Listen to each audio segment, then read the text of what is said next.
క్రీస్తు నామమున కూడి వచ్చిన దేవుని పిల్లలందరికీ యేసుక్రీస్తు నామములో వందనాలు తెలియజేస్తున్నాను. క్రీస్తునందు ప్రియమైన వారులరా, మరి ఈరోజు మన మధ్యలో మోషే గారు ఉండటం చాలా సంతోషకరం. ఈరోజు మనము ఒక మంచి అమూల్యమైన వర్తమానాన్ని మనం వినబోతున్నాము. మరి జాగ్రత్తగా మీరందరూ దేవుని వాక్యాన్ని వినాలని ప్రభు పేరట తెలియజేస్తున్నాను. మరి వాక్యం నిమిత్తము చిన్న ప్రార్థన చేసుకొని మనం ముందు కార్యక్రమంలోకి వెళ్ళిపోదాం. అందరూ తలలు వంచి కళ్ళు మూసుకున్నట్టయితే చిన్న ప్రార్థన చేసుకుందాం. మమ్మల్ని అతి మిక్కిలిగా ప్రేమించిన మా కన్న తండ్రి, మీకు వందనాలు, స్తోత్రాలు. ఇంతవరకు మీ కృపను బట్టి మమ్మల్ని అందరినీ ప్రేమించారు. మీ ప్రేమను బట్టి నాయనా మీకు నిండు కృతజ్ఞతాస్తుతులు చెల్లిస్తూ ఉంటున్నాను. మీ సన్నిధానానికి కూడి వచ్చిన మీ పిల్లలందరినీ జ్ఞాపకం చేసుకునండి.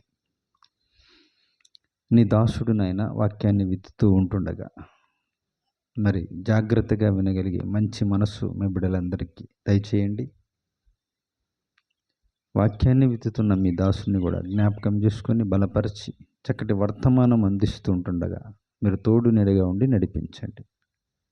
మరి ముఖ్యంగా ఈ కూడికి ఆది అంతా మీరే తోడు నీడగా ఉండి నడిపించమని, మీ కృపలో వర్ధిల్ల చేయమని, సమస్తము మీ చిత్తానుసారంగా సమకూడి జరుగునట్లుగా కృప చూపమని మమ్మల్ని అందరినీ మీ చేతులకి అప్పచెప్పుకుంటూ యేసుక్రీస్తు వారి ఉన్నతమైన నామంలో ఈ ప్రార్థన అడిగి వేడుకొనుచూ ఉంటున్నాను తండ్రి, ఆమేన్.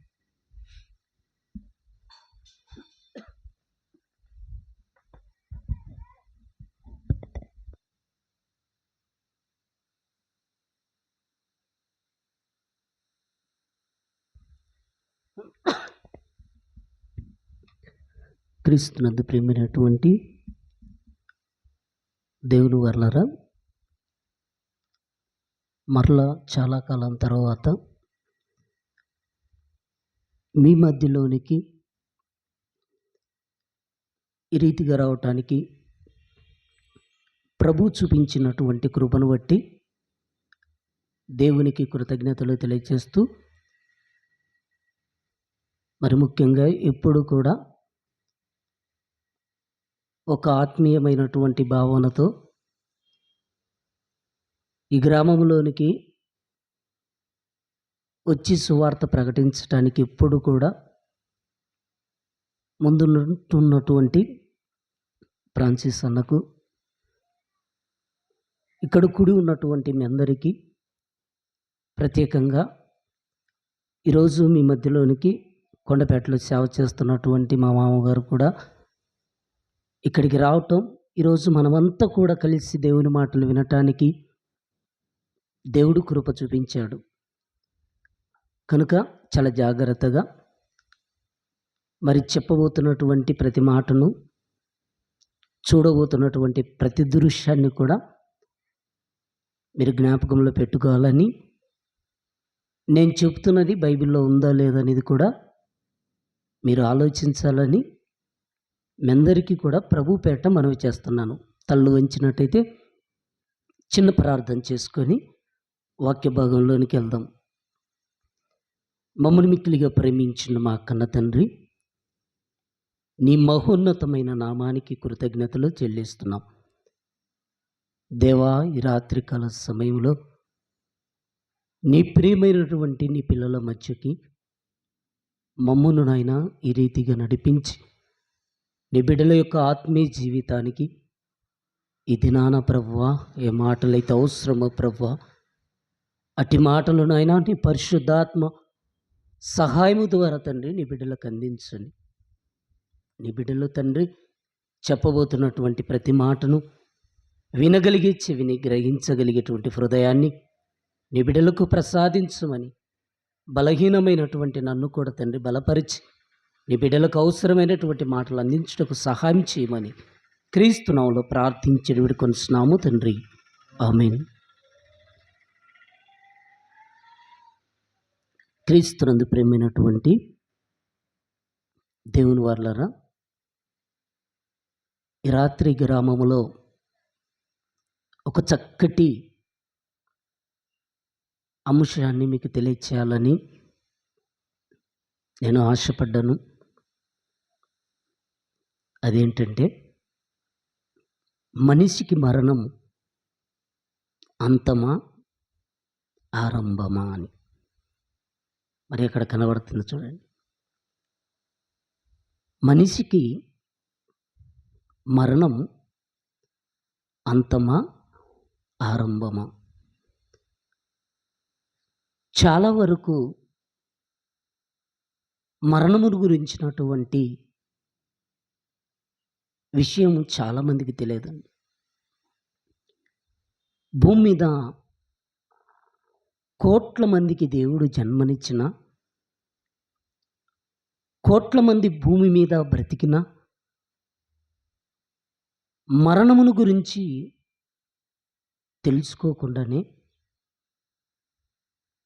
ఈ లోకములో ప్రాణము విడిచి వెళ్ళిపోయిన వారు చాలామంది ఉన్నారు.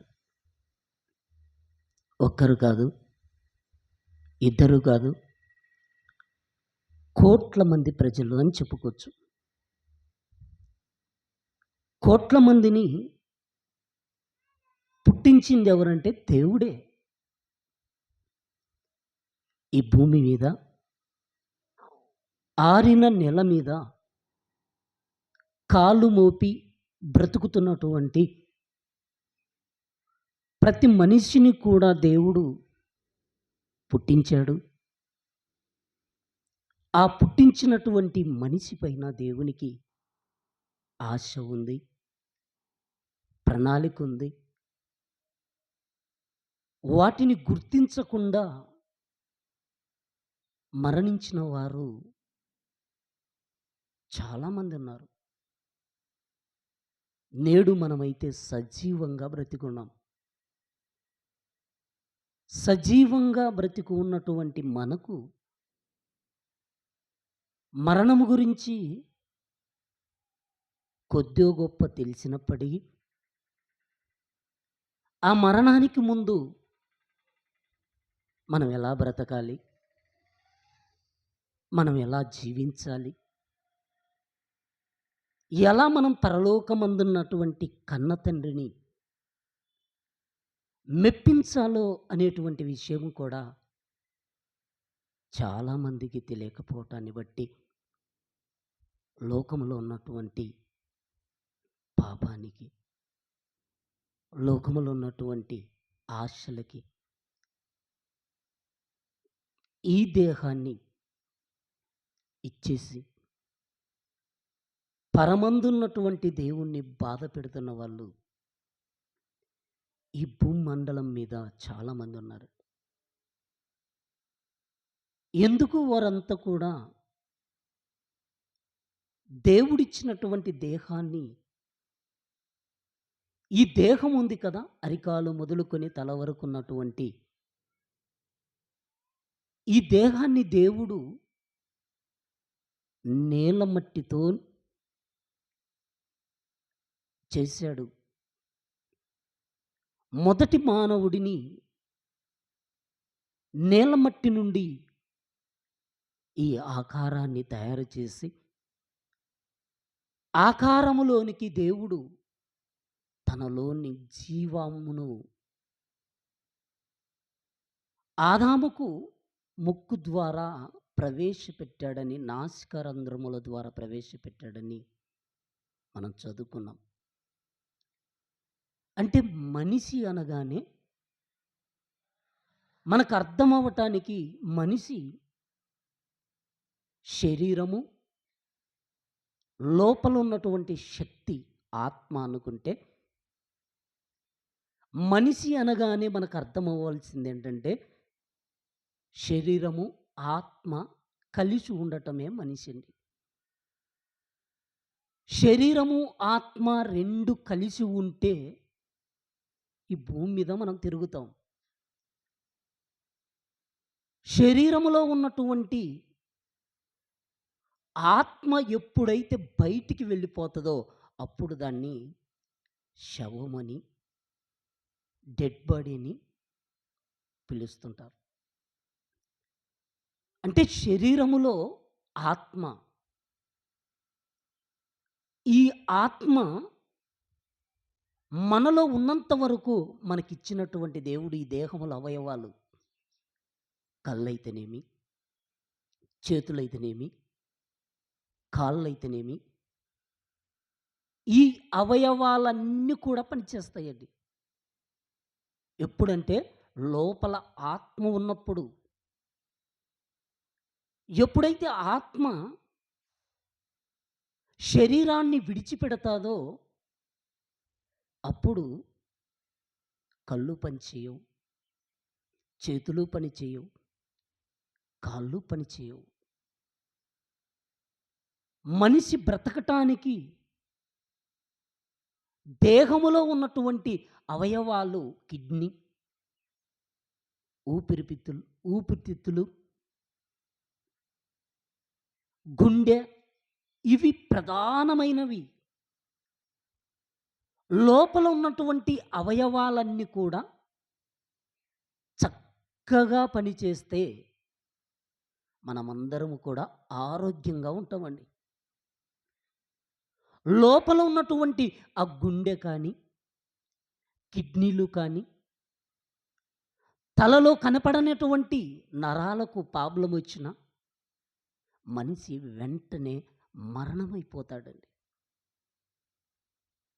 భూమి మీద కనబడుతున్నటువంటి ఆకారములో చెయ్యి లేకపోయినా చాలామంది బ్రతుకుతున్నారండి.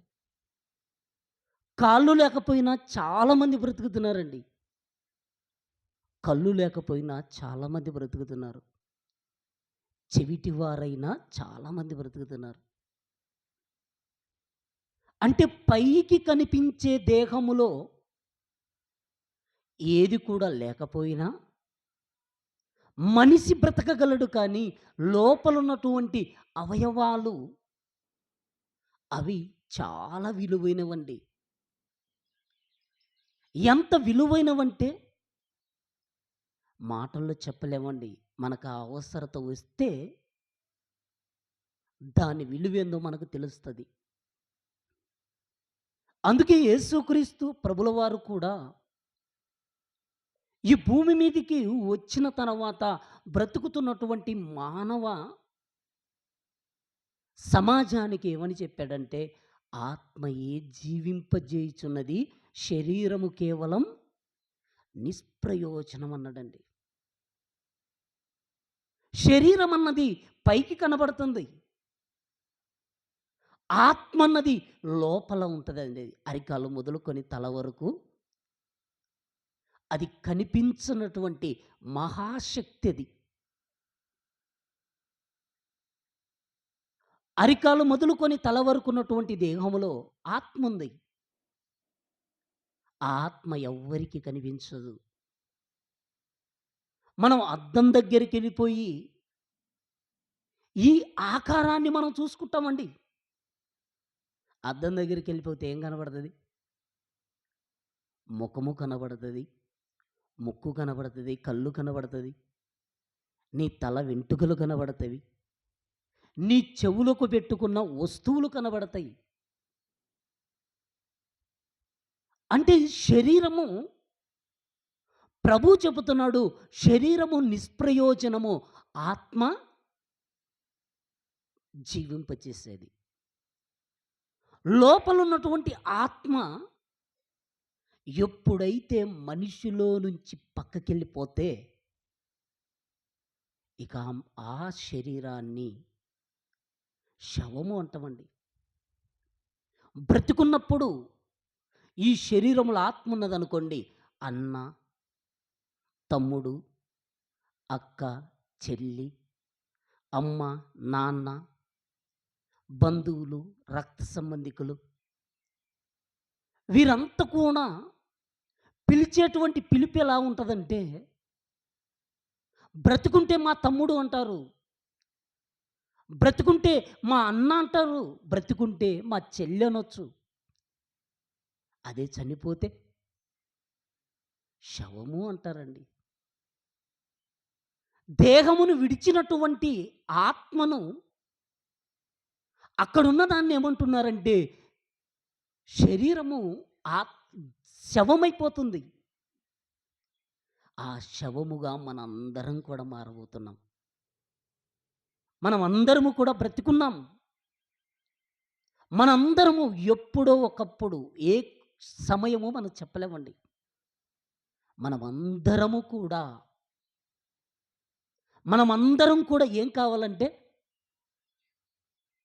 ఈ లోకములో ఈ ఆత్మను విడిచి వెళ్ళిపోవాలి. అలా విడిచి వెళ్ళిపోకముందే మనం చాలాసార్లు డాక్టర్ దగ్గరికి వెళ్ళిపోతుంటామండి. అనారోగ్యం వచ్చినప్పుడు డాక్టర్ దగ్గరికి వెళ్ళిపోయి, డాక్టర్ గారు ఈ మధ్యనండి నా ఒంట్లో ఆరోగ్యం బాగాలేదండి అని చెప్తుంటారు. ఈ మధ్య నా శరీరములో నా చెయ్యి చక్కగా పనిచేయటం లేదు. నా కాలు చక్కగా పనిచేయటం లేదు అని ఎలాగైతే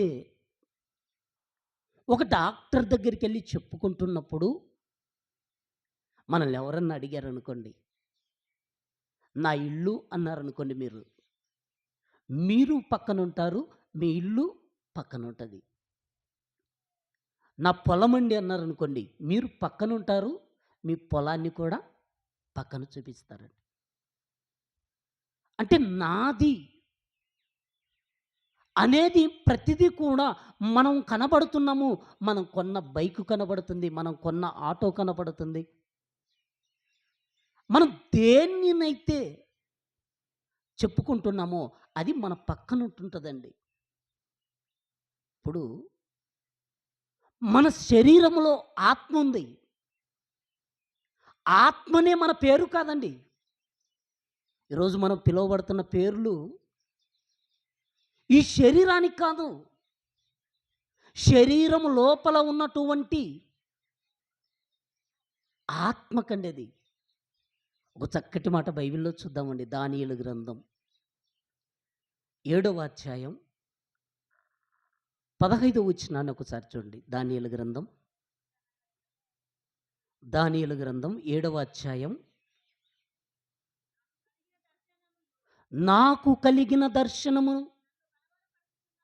నన్ను పరుచుచున్నందున దానియేలను నేను నా దేహములో మనోదుఃఖము గలవాడనైతిని అంటున్నాడు చూడండి. దానియేలను నేను నా దేహమందు అంటున్నాడు చూడండి. నేను నా దేహమందు అన్నాడు చూడండి. అర్థమైందా?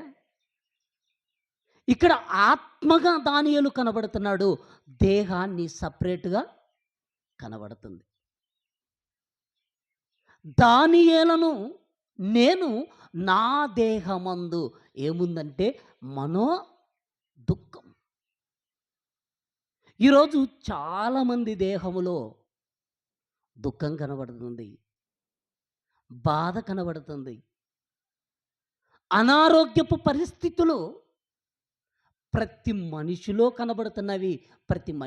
కనబడుతున్నాయంటే మనుషులు వెళ్ళిపోవాలి.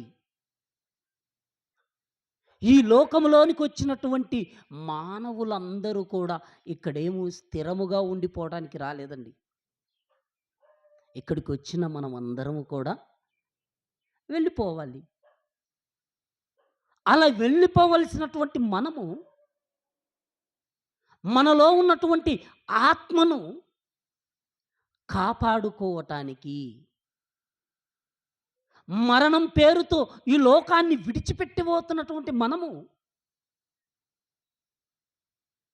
ఈ లోకంలో విడిచిపెట్టబోతున్నటువంటి మనము ఏమైంది అది పడితే మళ్ళీ పెట్టేసి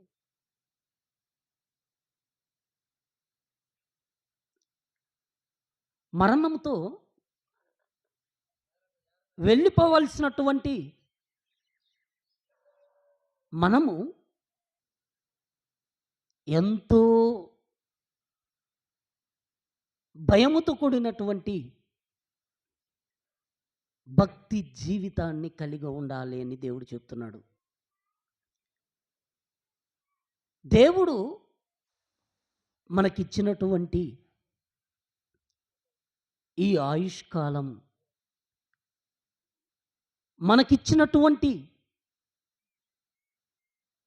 ఈ జీవితకాలం తొందరగా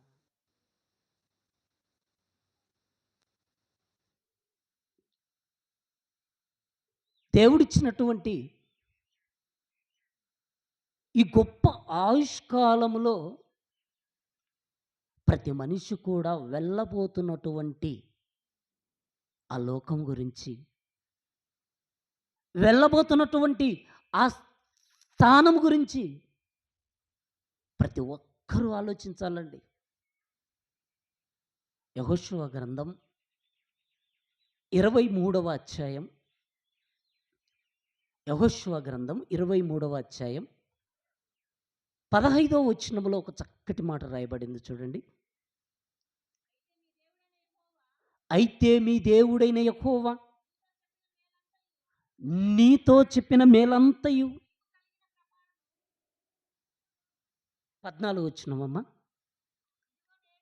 ఇదిగో నేడు నేను సర్వలోకుల మార్గమున వెళ్ళుచున్నానంటున్నాడు చూడండి.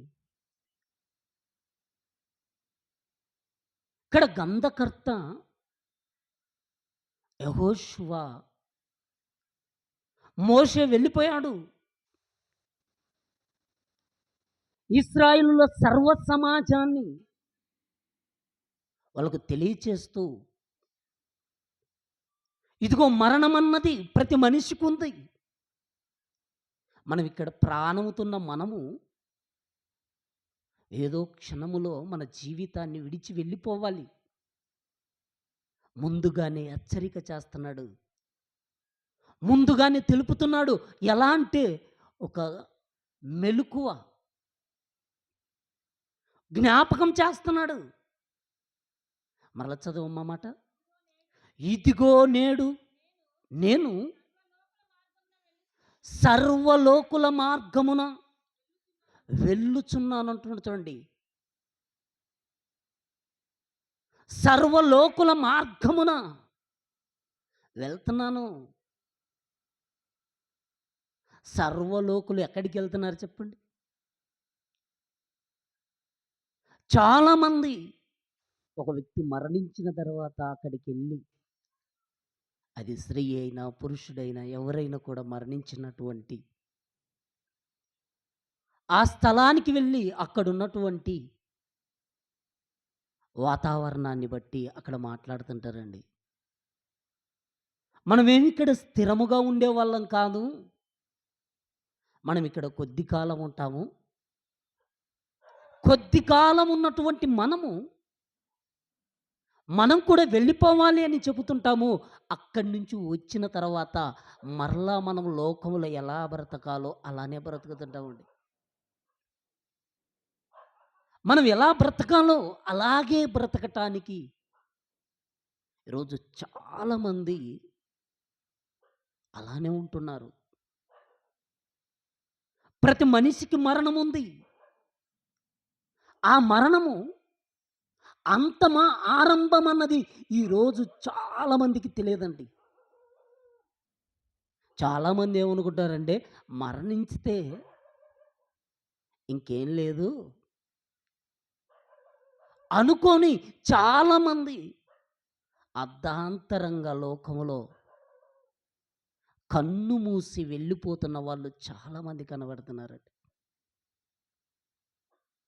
దేవుడి జ్ఞానము ఎవరికైతే ఉంటుందో అలాంటి వారు ఇదిగో తమకు సంభవింపబోతున్నటువంటి ఆ మరణం ముందుగానే గుర్తించినటువంటి వాళ్ళు, ఈ మరణం అన్నది అంతము కాదు, ఈ మరణం అన్నది ఆరంభం అని తెలిసినటువంటి వాళ్ళు జాగ్రత్తలో ముందుకు చెబుతుంటారండి. దావీదున్నాడండి. దావీదును దేవుడు అన్నాడు, నా ఇష్టానుసారుడైన మనుష్యుడు. దావీదు నా ఇష్టానుసారుడైన మనుష్యుడు అను దేవుడు చెప్పాడు. దావీదు తన తరము వారికి దేవుని సంకల్ప ప్రకారము సేవ చేశాడు.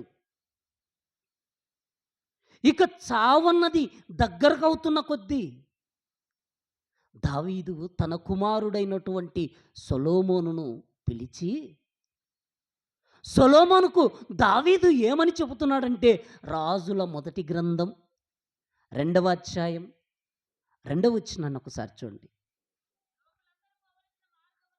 లోకులందరూ పోవలసిన మార్గమున నేను పోవచ్చున్నాను అంటున్నాడు చూడండి. లోకులందరూ పోవలసిన మార్గమున నేను పోవచ్చున్నాను అంటున్నాడు చూడండి. అంటే లోకులందరూ అంటే లోకములో బ్రతుకుతున్నటువంటి ప్రతి మనిషికి దేవుడు ఏమిచ్చాడంటే మరణం. మనం పుట్టినప్పుడే, మనం తల్లి గర్భములో పడినప్పుడే దేవుడు మనకు కాలం అనేది నిర్ణయించాడు. నా కుమారుడు, నా కుమార్తె ఇంతకాలం జీవించాలి అని దేవుడు నిర్ణయిస్తాడండి. కాలపు ముగింపులో చనిపోయినటువంటి వ్యక్తి దగ్గరికి, ఆ శవం దగ్గరికి వెళ్ళిపోయి దేవుణ్ణి నిందించే వాళ్ళు కూడా చాలామంది ఉన్నారండి. ఎంతో ప్రేమించానండి, ఎంతో ఆసరాగా ఉన్నాడండి అని దేవుణ్ణి నిందించే వాళ్ళు, దేవుడు రాసినటువంటి మరణ శాసనానికి లోబడని సమాజం అండి ఇప్పుడున్నది. కన్నీరు పెట్టి ఏడ్చి దేవుడిచ్చినటువంటి ఆ మరణాన్ని సంతోషంగా, నా కుమారుడు, ఇదిగో నా కుమార్తె దేవుని దగ్గరికి వెళ్ళిపోవటానికి, భూమి మీద చక్కటి జీవితం అనుభవించిన దాన్ని బట్టి ఆలోచించవలసినటువంటి మనుషులు ఈరోజు కనిపించరండి. ఒక వ్యక్తి మరణించాడు అనుకోండి, ఆ వ్యక్తి దేవుడి కోసం బ్రతికాడా బ్రతకలేదా చూడాలండి మనం. మరణించినటువంటి మనిషి దేవుని కోసం చక్కగా బ్రతికితే నెమ్మది పొందే స్థలానికి వెళ్ళిపోతాడు. దేవుని కోసము చక్కగా బ్రతకకపోతే మనందరికీ తెలుసు, పాతాళ లోకానికి వెళ్ళిపోతాడు, వేదనకరమైన స్థలానికని తెలుసు. దేవుడు ముందుగానే చెప్పాడు, మనందరిని పుట్టించింది సత్క్రియలు చేయటానికి. సత్క్రియలు చేయటానికి దేవుడు మనకేమిచ్చాడంటే కాలం. దేవుడు మనకేమిచ్చాడంటే కాలం. కాలం అంటే సమయం. పౌలు గారు కూడా కాలము నెరిగి నిద్ర మేలుకో అన్నాడండి. కాలమైతే దేవుడిచ్చాడు, మనిషి మాత్రం కాలాన్ని ఉపయోగించుకోలేకపోతున్నాడండి. వెళ్ళిపోతుంది కాలం. ఈరోజు గడిచిపోయిందంటే రేపు గడిచినటువంటి సమయాన్ని మరలా మనం తెచ్చుకోలేమండి. కాలం అయిపోతుందంటే మరణం అన్నది మనకు దగ్గర పడుతుందండి. ఈ కాలం ఎంత విలువైందో, కాలం గురించి తెలుసుకున్నటువంటి మానవులు ఎందరో ఈ భూమి మీద జీవించి కాలాన్ని గుర్తించకుండా కన్ను మూసేటువంటి వాళ్ళు చాలామంది ఉన్నారండి. కాలం ఎలా వెళ్ళిపోతుందో, కాలం ఎలా వెళ్ళిపోతుందో ఒకసారి పాట రూపంలో చూద్దామండి. దేవుడు మనకిచ్చినటువంటి కాలం, దేవుడు మనకిచ్చినటువంటి సమయం, ఈ సమయం మనం గుర్తించుకోకుండా నేను ఆరోగ్యంగా ఉన్నానని, ఆనందంగా ఉన్నానని, సంతోషంగా ఉన్నానని, సుఖభోగాలకు ఎలా అలవాటు పడుతున్నామో ఒక్కసారి ఈ పాట చూద్దామండి.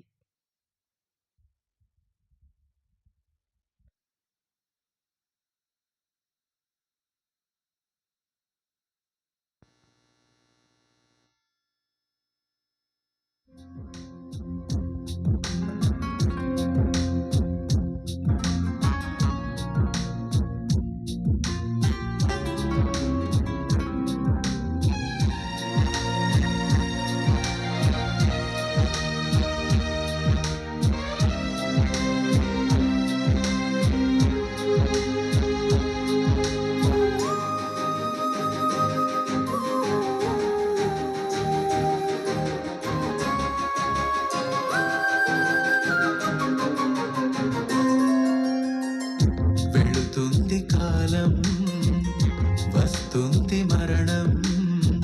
వెళ్ళే ప్రతి నిమిషం తరుగును నీ కాలం. నీ బంధువర్గం నిన్ను విడిచే సమయం, వస్తున్న తరుణం. ఎటు నీ ప్రయాణం? నీ గమ్యం పైన అశ్రద్ధ వద్దు. బ్రతికుండగానే గమనించుమా. ఆత్మగా నువ్వు వీడితే లోకం, నీకు తీర్పు తీర్చేది క్రీస్తు యేసని గుర్తించు. ఆత్మగా నువ్వు వీడితే లోకం, నీకు తీర్పు తీర్చేది క్రీస్తు యేసని గుర్తించు. వెళుతుంది కాలం, వస్తుంది మరణం. వెళ్ళే ప్రతి నిమిషం తరుగును నీ కాలం.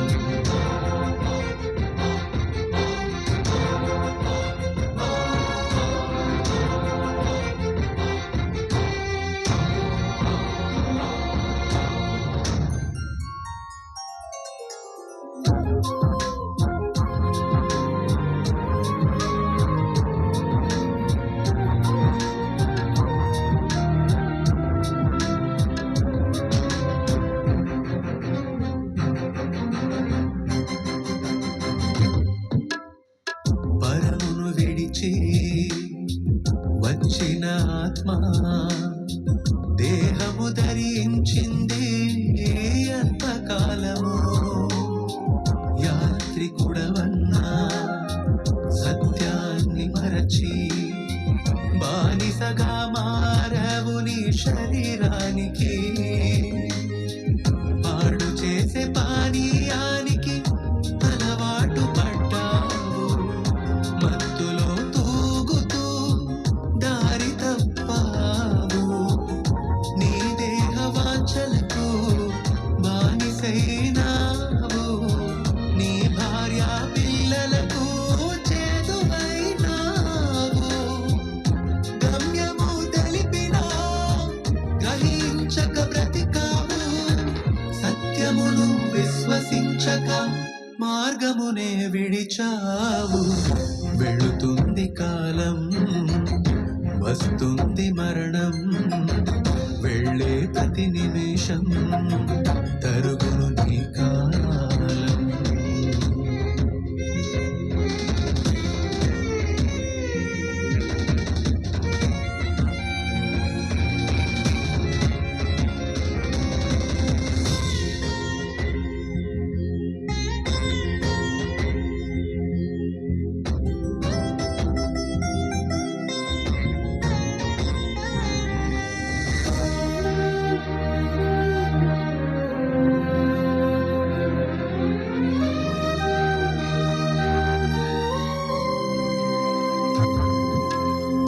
కదిలే దేహం విడిచిన రోజు కదలక కలుస్తుంది ఈ మట్టిలో. బలగం ఉన్నా బంధువులైనా ఆత్మను ఆపలేరు చివరికి. దయలేని పాతాళం కఠినమైనది. నీరాక కొరకు అది కాచి ఉన్నది. నీ కన్నా ముందున్న వారిని దహిస్తున్నది. జాలి కనికరం దానికి తెలియకున్నది. దేహంలో ఉండగానే నీ గమ్యం వెతకరా. పరమునకు మార్గమైన ప్రభువును నమ్మరా. వెళుతుంది కాలం, వస్తుంది మరణం. వెళ్ళే ప్రతి నిమిషం తరుగును నీ కాలం. నీ బంధువర్గం నిన్ను విడిచే సమయం, వస్తున్న తరుణం. ఎటు నీ ప్రయాణం? నీ గమ్యం పైన అశ్రద్ధ వద్దు.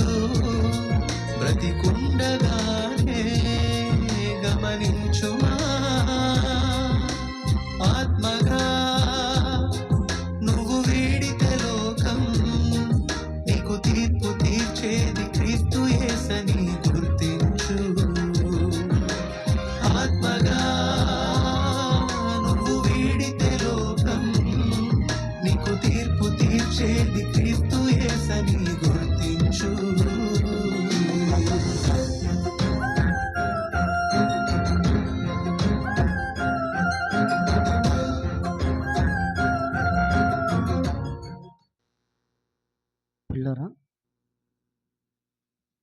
మరణము మనిషిని ఎప్పుడు పలకరిస్తుందో అన్నది కూడా మనకు తెలియదు. మన కాలం వెళ్ళిపోతుంది.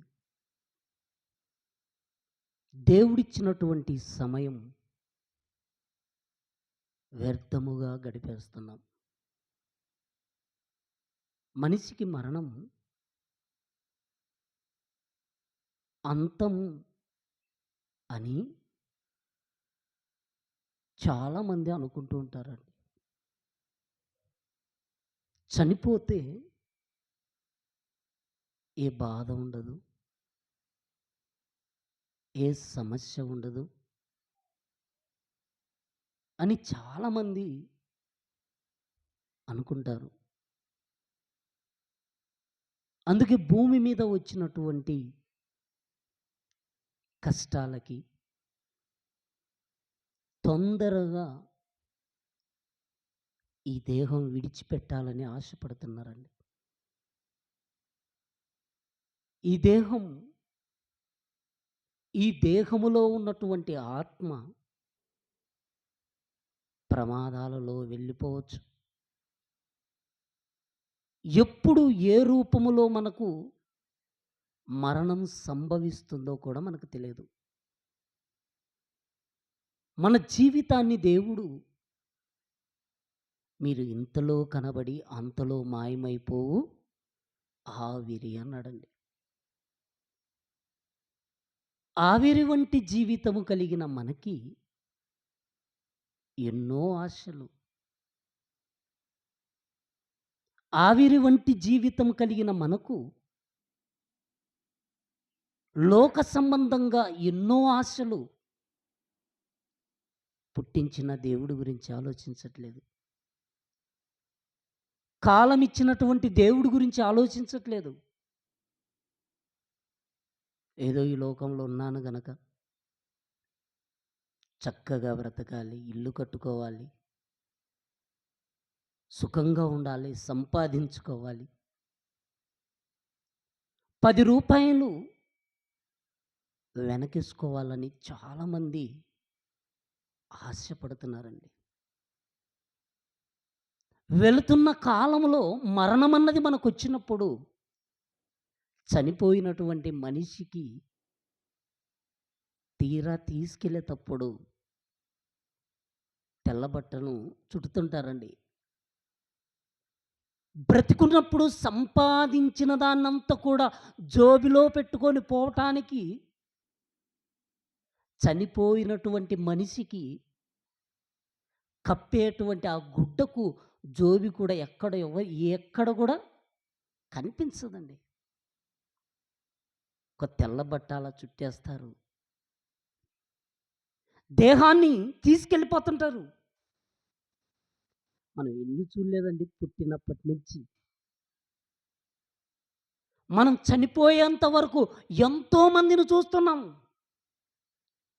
మనిషి చచ్చిపోయాడు అనగానే ఇంటి ముందు ఒక టెంటు కింద మంచం మీద చనిపోయిన ఆ శవమును లేకపోతే ఆ డెడ్ బాడీని తీసుకొచ్చి మనిషికి వాసన రాకూడదని గ్లాసుని తీసుకొచ్చి గ్లాసులో బియ్యం వేసి అగరబత్తీలు వెలిగించేసి తల దగ్గర పెట్టేసి అందరికీ ఫోన్లు చేసేస్తుంటారు. ఎందుకంటే నువ్వు ఎంత తొందరగా వస్తే అంత తొందరగా ఈ శవాన్ని తీసేస్తే మంచిది. ఎందుకంటే బ్రతికున్నప్పుడు అమ్మ కావచ్చు, బ్రతికున్నప్పుడు నాన్న కావచ్చు, బ్రతికున్నప్పుడు అన్న కావచ్చు, బ్రతికున్నప్పుడు తమ్ముడు కావచ్చు, చనిపోతే మాత్రం శవం ఎవ్వరికి అవసరం లేదండి. మనిషి బ్రతికి తిరుగుతుంటే అందరూ కావాలనుకుంటారు, చనిపోతే మాత్రం అందరూ వద్దనుకుంటారండి. ఎవరు కూడా శవంతో నాకు పని ఉంది, నా ఇంట్లో మా అమ్మ ఉండాలి, నా ఇంట్లో మా నాన్న ఉండాలి అని ఉంచుకునే వాళ్ళు ఎవ్వరు లేరండి. ఫోన్ తీసాడంటే మీరెంత తొందరగా వస్తే అంత మంచిది అని చెప్తుంటారండి. ఎందుకంటే లోపల మనిషి లోపల ఉన్నటువంటి ఆత్మ వెడలిపోయింది. వెళ్ళిపోగానే ఇక పనిచేయదు. ఎందుకంటే కరెంట్ ఉన్నప్పుడు ఈ మైక్ వినబడుతుంటుంది, ఈ ప్రొజెక్టర్ ద్వారా బొమ్మలు వచ్చేస్తాయి, ఆ లైట్లో వెలుతురు వచ్చేస్తుంది, ఫ్యాన్ తిరుగుతుంది. కరెంట్ ఉంటే, కరెంటు పోతే ఫ్యాన్ ఉన్నా తిరగదు, లైట్ ఉన్నా వెలగదు. అది ఎంత నిజమో మన శరీరములో ఆదాములోనికి దేవుడు నేలమట్టితో నరుని నిర్మించి వాని నాసికారంధంలో నుంచి జీవాత్మను పంపించిండే. ఆ ఆత్మ పక్కకి వెళ్ళిపోతే శవం. ఆ శవము ఎవ్వరికి అవసరత లేదు. అందుకేనండి శరీరములో ఉన్నటువంటి మనమందరము గుర్తించవలసింది ఏంటంటే మనిషికి మరణం వచ్చేస్తుంది. చనిపోయిన తర్వాత ఇంకేమి లేదనుకుంటేంత అవివేకం మరొకటి లేదండి. మనిషి ఇక్కడ కన్ను మూస్తే మరో జీవితం అనేది ఆరంభమవుతుందండి. మీకు అర్థం కావడానికి చెప్తున్నాండి. విత్తనాలు ఉన్నాయనుకోండి, అందరూ పొలం పనులు చేసేవాళ్ళేనండి. విత్తనాలు ఉన్నాయి, విత్తనాలను మీరు పొలము దున్నిన తర్వాత ఆ విత్తనమును పొలములో విత్తితే అది చనిపోతుంది. అది చనిపోయి మరలా మనం విత్తినటువంటి విత్తనము చచ్చి మొలకవుతుంది మొక్క. మనము 6 నెలలు 3 నెలలు పంట కోసం ఎదురు చూస్తుంటాం. ఎందుకంటే విత్తనం అన్నది భూమిలో పడి చస్తే అది మొక్కై అది కొమ్మగా వచ్చి ఫలాన్ని మనకిస్తుందని మనం ఎంత నమ్ముతున్నామో, మనిషి శరీరంలో ఉన్నటువంటి ఆత్మ ఎప్పుడైతే వెడలిపోతే ఆత్మకు మరొక జీవితం అన్నది ప్రారంభమవుతుందండి. గొంగలి పురుగుందండి, అది ప్రారంభంలో ప్రాకుతుంటుంది. అది తన రూపాన్ని మార్చుకొని సీతాకోక చిలుకగా ఎగురుతుంది. దేవుడు మనకిచ్చినటువంటి ఈ జీవిత కాలములో పరలోకములో మనం దేవుని దగ్గరికి వెళ్ళాలంటే ఈ భూమి మీద దేవుడిచ్చినటువంటి ఈ దేహముతో దేవుని పని చేయాలి. ఈ దేహముతో దేవుని పని చేసి దేవుణ్ణి మెప్పించి ఆ పరలోకాన్ని స్వతంత్రించుకునే వాళ్ళు ఎంతమంది అంటే చాలా తక్కువ మంది అండి. అందరూ పాపంలో పడిపోతున్నారు, అందరూ లోకాశల్లో పడిపోతున్నారు, అందరూ దేవునికి దూరం అయిపోతున్నారు. అందుకే పౌలు గారు ఒక మాట అంటారు, రోమపత్రిక 7వ అధ్యాయం 18వ వచనం. రోమపత్రిక, నాయందు అనగా నా శరీరమందు మంచిదేదియు నివసింపదని నేను ఎరుగుతున్నట్టున్నాడు. చూడండి, మనం ఎరిగామా? పౌలండి అపోస్తలుడు 12 మంది శిష్యుల తర్వాత స్వయంగా యేసుక్రీస్తు ప్రభుల వారు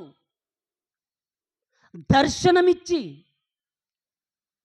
అపోస్తలుడుగా అన్యజనులకు నియమించినటువంటి పౌలు అంటున్నాడు, నాయందు అనగా నా శరీరమందు అంటున్నాడు. చూడండి,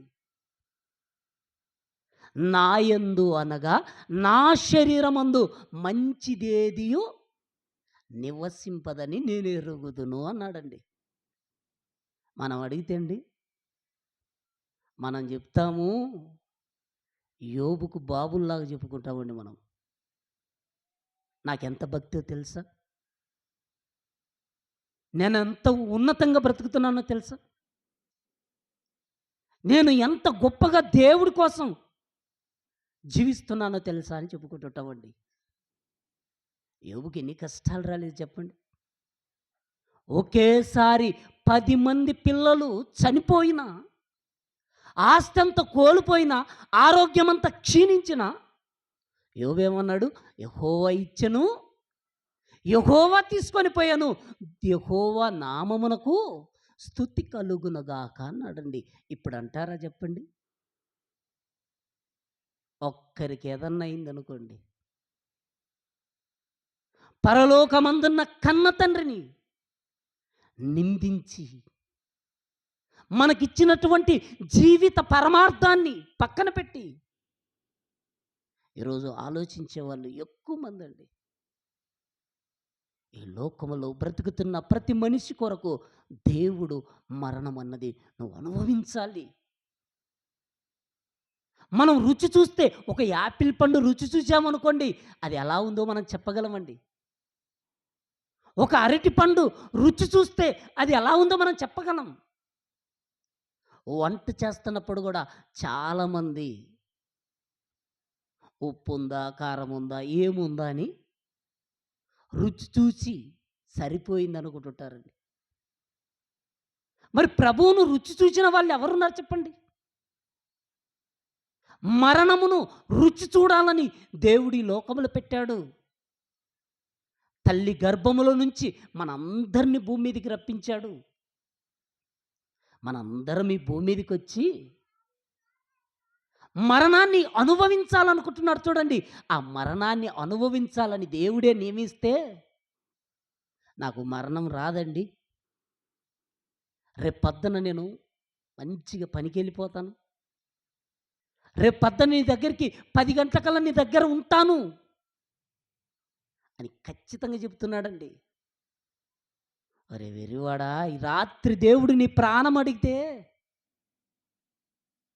అన్నాడు అనుకోండి, మన పరిస్థితి ఏంది? మనం ఎన్నో ఆశలు పెట్టుకుంటున్నాం. మరణం అన్నది దేవుడు మనకు నియమించాడు. ఎందుకంటే మరణము నీకు అంతం కాదు నాయన, మరణము నీకు ప్రారంభం. నువ్వు మరణిస్తే అక్కడ క్రొత్త జీవితం ప్రారంభమవుతుంది అని దేవుడు మనకు చెబుతున్నాడు. ఒక విత్తనం భూమిలో పడి చస్తే ఎలాగైతే బ్రతుకుందో, మనం ఇక్కడ దేవుడి కోసం చక్కగా బ్రతికితే మనకు జీవితం ఆరంభమైపోతుంది. దేవుడి కోసం చక్కగా బ్రతకకుండా మనకిష్టం వచ్చినట్టు, మనకు నచ్చినట్టు ఈ లోకంలో మనం బ్రతికామనుకోండి, మన జీవిత ఆరంభం ఎలా ఉంటుందంటే, ఇక్కడ కన్ను మూయగానే అక్కడ స్వాగతం పలుకుతారండి మనకు. ఎలానో తెలుసా? బైబిల్ పట్టుకున్నాడు, నటించాడు, వచ్చేస్తున్నాడు. అక్కడికి వెళ్ళిపోయిన తర్వాత ఆరంభంలో పలికే మాటలు ఒక్కసారి బైబిల్లో చూడండి. యెషయా గ్రంథం 14వ అధ్యాయం 9వ వచనం. యెషయా గ్రంథం, నీవు ప్రవేశించుచుండగానే నిన్ను ఎదుర్కొనుటకై కింద పాతాళము నీ విషయమై కలవరపడుతుందంట. అది నిన్ను చూచి ప్రేతలను రేపుతుందంట. చూడండి, చనిపోయినటువంటి మనిషి ఎప్పుడైతే ప్రవేశిస్తున్నాడో అక్కడ అది నిన్ను చూచి అంతకుముందు చనిపోయిన వారిని ప్రేరేపిస్తుందంట, రేపుతుందంటండి. ఇదిగో నీకు తోడొచ్చేస్తున్నాడు. మనం ఎప్పుడైనా హాస్పిటల్లో ఉన్నాం అనుకోండి, మనకు తెలిసిన వాళ్ళు అక్కడ కనబడితే మనం ఎంత బాగా మాట్లాడుకుంటామండి హాస్పిటల్లోనే ఉండి. మరి ఇక్కడ పాతాళం, అక్కడికి వెళ్ళిపోతున్నటువంటి వాళ్ళ గురించి దేవుడు అంటున్నాడు, రాయిస్తున్నాడు. నీవు ప్రవేశించుచుండగానే నిన్ను ఎదుర్కొనుటకై కింద పాతాళము ప్రేతలను రేపుతుందంటండి. ఎప్పుడైతే ఎవరైనా నీ దగ్గరికి వచ్చేస్తున్నాడు అని చెప్పగానే 10వ వచనానికి వచ్చేళ్ళకి ఏమంటాడంటే, వారందరూ నిన్ను చూచి నీవును నావలే బలహీనుడవైతివా అంటున్నాడు. చూడండి, బలవంతుల గురించి చెప్పటం లేదండి ఇక్కడ. బలవంతులు ఉన్నారు. అబ్రహాము ఉన్నాడు, ఇస్సాకున్నాడు, యాకోబున్నాడు, ఎందరో భక్తులు ఉన్నారండి. ఇక్కడ బలహీనుడి గురించి చెప్తున్నాడు. వారందరూ నిన్ను చూచి నన్ను చూచి నీవును మా వలె బలహీనుడు అయిపోయావా అంటారంట. చూడండి, వారందరూ నీవును మా వలె బలహీనుడువా అంటారంట. అబ్రహాము విశ్వాసులకు తండ్రిగా బ్రతికాడండి. అబ్రహాము వృద్ధాప్యం వచ్చింది, మంచి ముసలితనమందున ప్రాణం విడిచాడండి. ఇస్సాకు కూడా అంతేనండి, మంచి ముసలితనమున ప్రాణం విడిచాడండి. యాకోబు మంచి ముసలితనమందున ప్రాణం విడిచాడు. యోసేపు 110 సంవత్సరాలు బ్రతికి కన్ను మూశాడండి. అహరోను మంచి ముసలితనమందు చచ్చిపోయిన తర్వాత మోషేతో దేవుడు చెప్తున్నాడు, మోషే, నీ అన్నైనటువంటి అహరోను ఎక్కడైతే మృతి పొంది పితరుల దగ్గరికి చేర్చబడ్డాడో అక్కడ నీవు కూడా మృతి పొందుతావు అని ద్వితీయోపదేశ కాండం 32వ అధ్యాయం 50వ వచనం అనుకుంటండి. ద్వితీయోపదేశ కాండం 32వ అధ్యాయం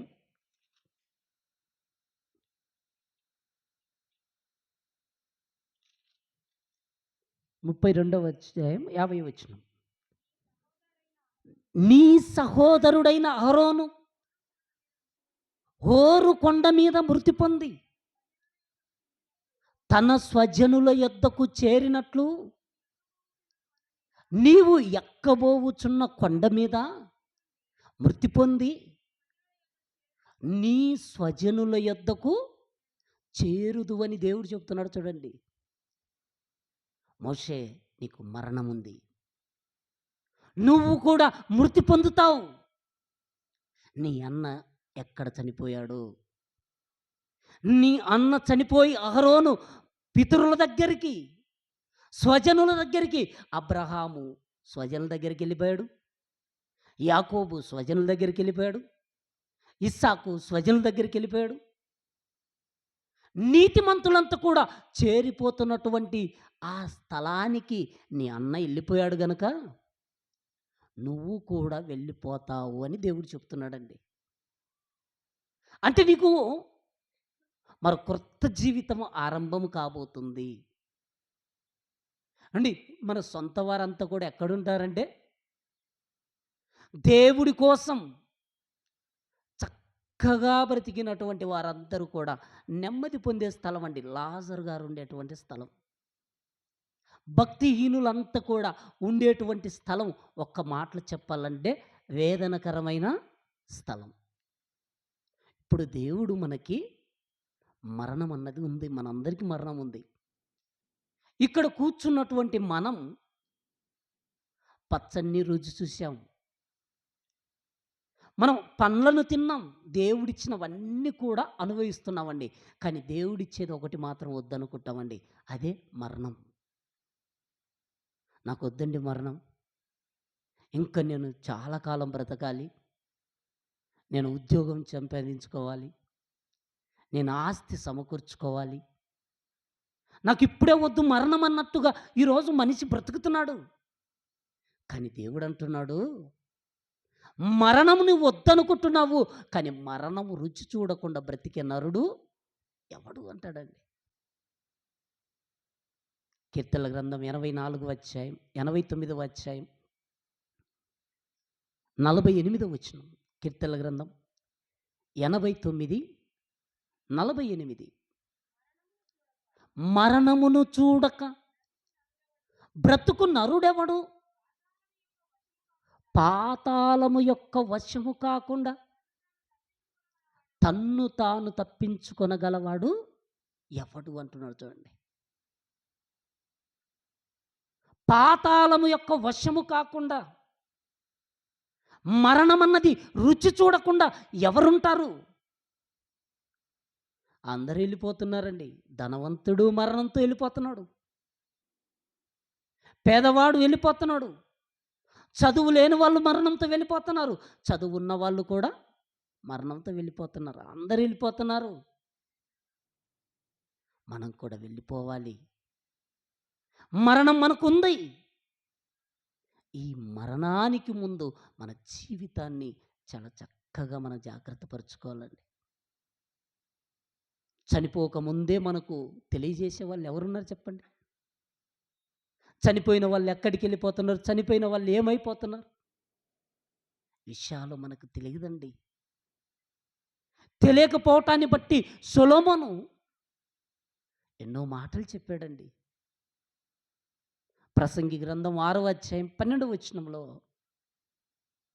ప్రసంగి గ్రంథం 6వ అధ్యాయం 12వ వచనం,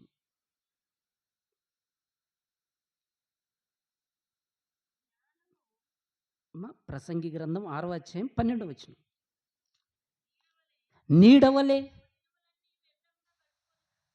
నీడవలే తమ దినములన్నీ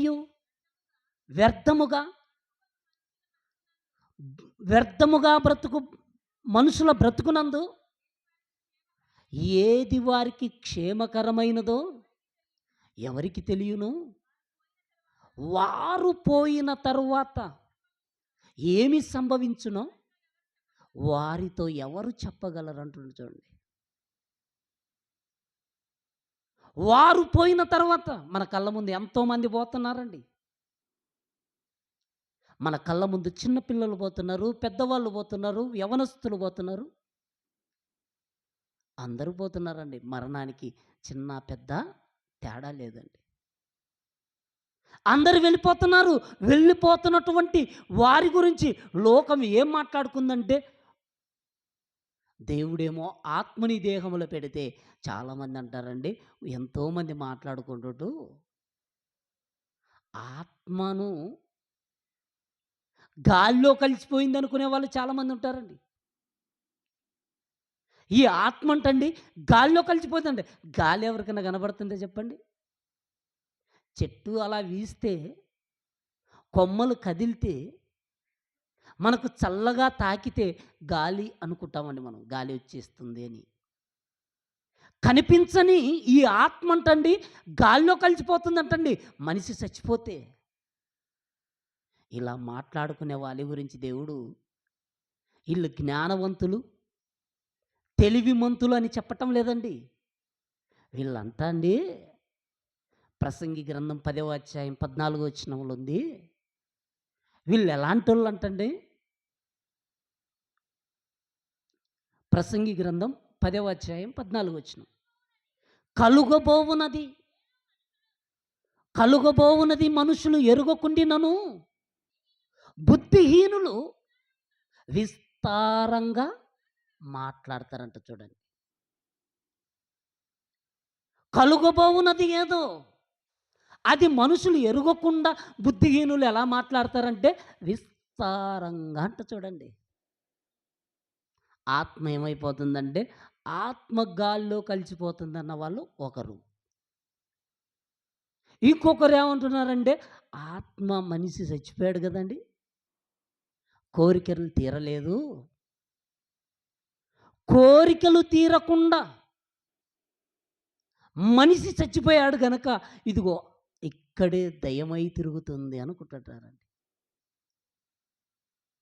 చాలామంది అండి. ఇప్పుడు ఒక మనిషి చచ్చిపోయాడు అనుకోండి, మనలాగానే తిరిగాడు కదా, మనలాగే ఉన్నారు కదా. ఒక మనిషి చచ్చిపోతే మరలా అక్కడికి వెళ్ళిపోవటానికి చీకటిగా ఉందనుకోండి, అక్కడికి వెళ్ళటానికి భయపడతారండి. అదే అక్కడ కుక్క చచ్చిపోయినా, ఒక ఆవు చచ్చిపోయినా, ఒక గేదె చచ్చిపోయినా, జంతువు చచ్చిపోతే మనిషి భయపడ్డండి. కానీ తన రూపములో, తన పోలికలో, తనలాగున్నటువంటి ఒక వ్యక్తి మాత్రం చచ్చిపోతే మాత్రం మనిషికి భయం. అంటే ఏం మాట్లాడుకుంటున్నాడంటే వీడికి కోరికలు తీరలేదు గనక వీడు చచ్చిపోయాడు. ఇక్కడే ఉన్నాడు. నాకేమైనా ప్రమాదమేమని భయపడుతున్న వాళ్ళు చాలామందండి. అందుకే వీళ్ళ గురించి దేవుడు అంటున్నాడు బుద్ధిహీనులు. బుద్ధిహీనులు విస్తారంగా మాట్లాడుకుంటున్నారు. కానీ బుద్ధిమంతులు పరమునకు పోవు జీవ మార్గాన్ని కోరుకుంటున్నారంటండి. కిందనున్నటువంటి పాతాళమును తప్పించుకోవటానికి అందరైతే క్రీస్తును గుర్తించి తమ పాపములను కడుక్కొని పవిత్రమైనటువంటి జీవితము ఎవరైతే జీవిస్తారో అలాంటి వారికి మరణముతో క్రొత్త జీవితం ఆరంభమవుతుంది. అక్కడ ఏడుపు ఉండదు, అక్కడ దుఃఖం ఉండదు, అక్కడ వేదన ఉండదు. ఈ భూమి మీద దేవునికి తెలుసుకోకుండా తాగుడుకు, వ్యభిచారానికి, మత్తుకు, ఇంకొక దానికి అలవాటు పడితే అక్కడికి వెళ్ళిపోతే అక్కడ అగ్ని ఆరదు, పురుగు చావదు. ఆత్మకు ముగింపు లేదు అక్కడ. ఆ స్థితి మనకు రాకుండా ఉండాలంటే ఇక్కడే మనం జాగ్రత్త పడాలి. ఇక్కడే మనం దేవుణ్ణి తెలుసుకోవాలి. మనిషికి మరణం ఖచ్చితంగా వస్తుంది. మరణంతో నీకు లాభమా నష్టమా ఆలోచించు. పౌలు గారు అంటారు, నా మట్టుకుట బ్రతుకుట క్రీస్తు, చావైతే లాభం అన్నాడండి. ఈరోజు మన బ్రతుకులో మనకు లాభం ఉందా, నష్టం ఉందా? మన బ్రతుకుతో మనకు అంతముందా, ఆరంభం ఉందా? శరీరం అయితే తీసుకెళ్ళిపోతాం, చచ్చిపోగానే అంతమైపోతుంది. మట్టి నుండి వచ్చిన దేహాన్ని మట్టిలో పెట్టేస్తారు. కానీ ఆత్మకు మరో జీవితం ఆరంభమవుతుంది. ఆరంభంలో దేవుడి కోసం సత్క్రియలు చేస్తే నెమ్మది పొందే స్థలానికి వెళ్తావు. సత్క్రియలు పక్కన పెట్టి సాతాను క్రియలు చేస్తే అది వెళ్ళవలసినటువంటి పాతాళ లోకానికి మన ఆత్మ వెళ్ళిపోతుంది. అలా వెళ్ళిపోవటానికి ఇక్కడున్న మనందరం కూడా సిద్ధంగా ఉన్నాం. అందుకే మనం ఇక్కడ కనబడుతున్నాం, ఇక కనబడం. ఇక్కడ కనబడుతున్నాం. మనలాగే కనపడిన వాళ్ళు చాలామంది కనపడలేదండి. బ్రతికున్నప్పుడు ఫోటోలు తీసుకున్నది, చచ్చిపోయిన తర్వాత ఇంటి ముందు పెద్ద ఫోటోతో ప్రత్యక్షమవుతాం మనం. ఇప్పుడు మనం బ్రతికున్నాం కనుక మన ఫోటో ఆల్బములు ఉంటుంది. మనం చచ్చిపోతే మాత్రం మన ఫోటో గోడ మీదకి వచ్చేస్తుంది. ఆలోచించండి. యెహోషువ, ఇదిగో నేను నా స్వజనుల దగ్గరికి, నేను సర్వలోకులు పోవలసిన మార్గమున పోతున్నాను. దావీదు చెబుతున్నాడు. యోబు గారు కూడా ఒక మాట చెప్పారండి. యోబు గ్రంథం 16వ అధ్యాయం 22వ వచనం. యోబు గ్రంథం 16వ అధ్యాయం. కొద్ది సంవత్సరములు గతించిన తర్వాత తిరిగి రాని మార్గమున నేను వెళ్ళుదును అన్నాడు. చూడండి, కొద్ది సంవత్సరములు, ఎక్కువ అనలేదండి అక్కడ. కొద్ది సంవత్సరములు గతించిన తర్వాత తిరిగి రాని మార్గమున నేను వెళ్ళుదును అంటున్నాడు. చూడండి, మనం వెళ్ళమా చెప్పండి? మనం కూడా వెళ్తాం. కొద్ది సంవత్సరములు ఎప్పుడండి మన కొద్ది సంవత్సరాలు? మన జీవితం నీడ అంటున్నాడు. దావీదు దేవుని యొక్క ఇష్టానుసారుడు, దేవుని సంకల్ప ప్రకారము పనిచేసిన ఆయన అంటున్నాడు, నా అంతం ఎట్టుంటుందో నాకు చెప్పవా అంటాడండి. ఇక్కడ యోబు గారు అంటున్నారు గ్రంథములో, కొద్ది సంవత్సరములు గతించిన తర్వాత తిరిగి రాని మార్గమున నేను వెళుతున్నాను. దావీదు అంటున్నాడు, కీర్తనల గ్రంథం 39వ అధ్యాయం 3వ వచనం. కీర్తనల గ్రంథం అమ్మా, నా గుండె నాలో మండుచుండెను, నేను ధ్యానించుచుండగా 5వ వచనాన్ని చూడండమ్మా. నా దినముల పరిమాణము నీవు బెత్తెడంతగా చేసి ఉన్నావు. నీ సన్నిధిని నా ఆయుష్కాలము లేనట్టే ఉన్నది. ఎంత స్థిరుడనైనను అదేనమ్మా